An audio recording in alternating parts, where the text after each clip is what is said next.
ভিন রাজ্যে কাজ করতে গিয়ে ফের প্রাণ হারালেন মালদা জেলার এক পরিযায়ী শ্রমিক। জানা গেছে মৃত শ্রমিকের নাম সাজ্জাদ খান। তার বাড়ি ইংরেজবাজার ব্লকের শোভানগর গ্রাম পঞ্চায়েতের মোহনপুর গ্রামে। উত্তরপ্রদেশের মোগলসরাই এলাকায় টাওয়ারের কাজ করার সময় এক মর্মান্তিক দুর্ঘটনায় তার মৃত্যু হয়। পরিবারের একমাত্র উপার্জনক্ষম সাজ্জাদের অকাল প্রয়াণে দিশেহারা হয়ে পড়েছে তার পরিবার। তার পেছনে রয়ে গেছেন 3 নাবালক সন্তান, স্ত্রী, বৃদ্ধা মা এবং মানসিক ভারসাম্যহীন বাবা। আজ সাজ্জাদ খানের কাফিনবন্দি দেহ গ্রামে পৌঁছালে কান্নায় রোলে ভারী হয়ে ওঠে এলাকার আকাশ বাতাস। শেষবারের মতো তাকে দেখতে শত শত গ্রামবাসী ভিড় জমান এবং গোটা অঞ্চলে শোকের ছায়া নেমে আসে। স্বামীর নিথর দেহের সামনে কান্নায় ভেঙে পড়ে সাজ্জাদের স্ত্রী। বলেন, নাবালক বাচ্চাদের ফেলে আমার স্বামী আমাদের চিরকালের জন্য ছেড়ে চলে গেল। কিভাবে সংসার চলবে এখন কিছুই বুঝতে পারছি না। শোকাতুর এই অসহায় পরিবারটি এখন চরম অনিশ্চয়তার মুখে দাঁড়িয়ে সরকারের কাছে আর্থিক সাহায্যের জন্য করুণ আবেদন জানিয়েছেন। ঘটনাস্থলে খবর পেয়ে ছুটে যান জেলা পরিষদের সদস্য মোহাম্মদ জুয়েল রহমান সিদ্দিকী।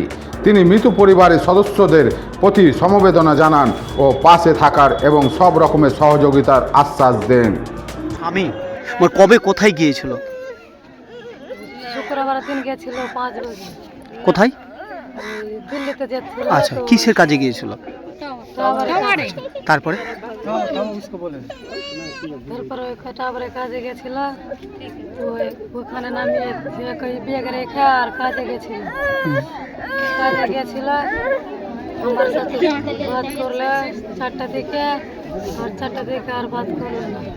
এখানে এসে শুনলে কি ওই টাওয়ার উল্টে গেছে। টাওয়ার উল্টে মারা গেছে? হ্যাঁ, টাওয়ার উল্টে মরে গেছে। আচ্ছা আচ্ছা। পরিবারে কে কে আছে আপনার? পরিবারে আমরা 3 জন আছি। 3টা ছেলে? 3টা ছেলে আছে। আমার শ্বশুর আছে, ননদ আছে। আমার স্বামী খেয়ে টানে দিচ্ছে, আমরা খাচ্ছি। পরিবারে ইনকাম আর কেউ আর আছে? না, আর কেউ না, পরিবারে কেউ নেই। কিভাবে চলবে? কি করবো, কিসে চলবো, কেমন চলবো? কি চাইছেন? আমি চাইছি আমার বাচ্চা দিয়ে করবে, তো আমাকে সরকার দিবে কিছু টাকা। আমি পরিবার নিয়ে কি খাবো, কিসে চলবো, কেমন চলবো? আমার তো আর কিছু নাই। আমি তো ভিডিও বাঁধি, আমি তো কিছু কাজ করি, আমি করবো কি? কিসের দিন নিয়ে যাবো আমার বাচ্চাকে? আপনার নাম? আমার নাম খুশতারা খাতুন। আর আপনার সন্তানগুলো কোনটা কত বছর বয়স? আমার বুড় বেটার আয়ন খান 6 বছরে। আচ্ছা। একটা আরিয়ান পড়াশোনা করছে? পড়াশোনা করছে না, এখন ভর্তি করেনি। আচ্ছা। আর একটা 3 নম্বর আছে আরিয়ান খান, ওই 2 বছরে 4 মাস। একটা আর আছে ইরফান খান, ওই 11 মাস আছে। আচ্ছা। আপনার নাম? আমার নাম খুশতারা খাতুন। বলছি দাদা, এই মুহূর্তে আপনি কাউয়াখানে অবস্থান করছেন, কি খবর? এখানে একজন পরিযায়ী শ্রমিক মারা গেছে শুনলাম, কি বলবেন আপনি? খুবই দুঃখজনক ঘটনা। গত শুক্রবারই গেছে আপনার ইউপিতে। 3টে বাচ্চা এবং মিসেস রয়েছে, অসহায় পরিবার। আমরা তৎক্ষণিক আজকে ছুটে আসলাম, বডি এসছে।